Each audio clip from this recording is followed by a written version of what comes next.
नमस्कार साथियों, स्वागत है आपका। हम बात कर रहे थे कक्षा 6 से कक्षा 12 के अंतर्गत राजस्थान अध्ययन पुस्तक के बारे में। दोस्तों, यह पुस्तक एनसीईआरटी और आरबीएसई की प्रमाणिक पुस्तक है। तो आगामी जो भी प्रतियोगी परीक्षाएं 2024 और 2025 में होने वाली है, उनके लिए बहुत ही रामबाण साबित होगी। तो बिना टाइम गवाए हम शुरू करते हैं। हम बात कर रहे थे कक्षा 9 की पुस्तक के बारे में, जिसमें 15वां अध्याय चल रहा था, प्राकृतिक वनस्पति एवं मृदाएं। आज ये जो अध्याय है, इसको हम कवर करेंगे। तो आप जल्दी से जल्दी अंत तक इस वीडियो में जुड़े रहिएगा। और ये पीडीएफ यदि आप प्राप्त करना चाहते हैं तो आज जाइए, हमारा नीचे हमने डिस्क्रिप्शन में लिंक दे रखा है, उसको क्लिक कीजिए और इस पीडीएफ को जो है आप ऐप को डाउनलोड करने के बाद नोट्स वाले सेक्शन में जाकर के पीडीएफ को आप प्राप्त कर सकेंगे। चलिए शुरू करते हैं सेशन को। इसमें पहला प्रश्न आता है कि सदाबहार वन कहाँ पर पाए जाते हैं। दोस्तों, ये जो प्रश्न बनने वाले हैं राजस्थान और भारत दोनों के संदर्भ में बनेंगे। तो कोई सा भी प्रतियोगी परीक्षा दे दो, कोई सा भी कम्पिटिटिव एग्जाम से दो, उनमें आपको ये प्रश्न देखने को मिलेंगे। सदाबहार वन कहाँ पर पाए जाते हैं? तो पश्चिमी घाट की पश्चिमी ढाल जो है वहाँ पर पाए जाते हैं। अंडमान निकोबार द्वीप समूह एवं उत्तर पूर्वी भारत पर जो है वहाँ पर सदाबहार वन पाए जाते हैं।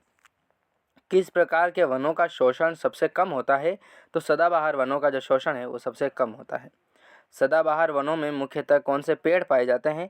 तो रबर, महोगनी, एबोनी, ताड़, बांस और जंगली आम, ये जो है वो सदाबहार वनों की प्रमुख पेड़ हैं। ठीक है, तो आपको याद रखना है, इनमें आप इम्पोर्टेंट माने तो एक तो रबर या इम्पोर्टेंट रखिएगा, महोगनी, एबोनी और ताड़, ये जो इम्पोर्टेंट है, ये इम्पोर्टेंट रहता है। जंगली आम रहता है लेकिन इतना प्रश्न एग्जाम में इसका नहीं पूछा जाता है।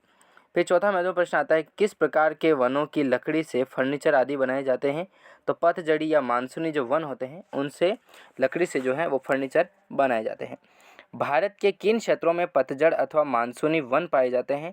तो विंध्याचल, सतपुड़ा, छोटा नागपुर, असम, पूर्वी घाट के दक्षिणी क्षेत्र तथा पश्चिमी घाट के जो पूर्वी क्षेत्र हैं वहाँ पर भारत के जो है वो पतझड़ अथवा मानसूनी वन जो हैं वो पाए जाते हैं। फिर छठा महत्वपूर्ण प्रश्न बनता है, किस प्रकार के वनों का सर्वाधिक दोहन हो रहा है? तो पतझड़ी और मानसूनी जो वन है उनका सर्वाधिक दोहन हो रहा है आजकल। ठीक है, तो इसी कड़ी में नेक्स्ट प्रश्न आता है, सातवां महत्वपूर्ण प्रश्न आता है कि पतझड़ी या मानसूनी वनों में कौन से वृक्ष पाए जाते हैं? तो साल, सागवान, नीम, चंदन, रोजवुड, आंवला, शहतूत और आम और शीशम जो है वो पतझड़ी मानसूनी वनों में जो है वो वृक्ष बहुतायत में ये वृक्ष जो है पाए जाते हैं। भारत में शुष्क वन कहाँ पर पाए जाते हैं? तो देखिए, शुष्क वन जो है उसमें राजस्थान का बहुत ही महत्वपूर्ण रोल रहता है शुष्क वनों की गिनती में। तो देखिए क्या क्या प्रश्न आते हैं इनसे भी।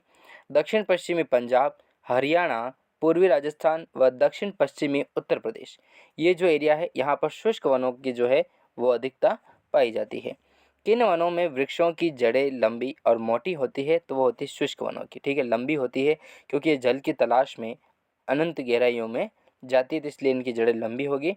और मोटी इसलिए होती है कि इनमें जो स्टार्च इनका होता है, इनकी सेविंग जो करते हैं भोजन का, उसके माध्यम से इन जड़ों में ये कर पाते हैं जो ज़मीन के अंदर रहती है ताकि। ठीक है, और इनकी पत्तियों का भी उसी तरीके से बनी होती है कि इनका वाष्पोत्सर्जन जो है वो कम से कम हो सके। फिर 10वां महत्वपूर्ण प्रश्न था कि शुष्क वनों में कौन कौन से वृक्ष पाए जाते हैं? तो बबूल, नीम, आम, महुआ, करील, खेजड़ी, ये जो वन है ये शुष्क वनों के क्षेत्र में जो है वो पाए जाते हैं। अंत प्रश्न आता है कि 11वां, मरुस्थलीय वनों में कौन कौन से पेड़ पाए जाते हैं? तो केर, बेर, नागफनी, रामबास, खजूर और खेजड़ी जो हैं वो मरुस्थलीय वनों में पाए जाते हैं। तो इस तरीके से दोस्तों हमने 11 महत्वपूर्ण प्रश्नों के बारे में हमने विस्तृत तरीके से बात की थी। मिलेंगे नेक्स्ट वीडियो में, तब तक के लिए जय हिंद।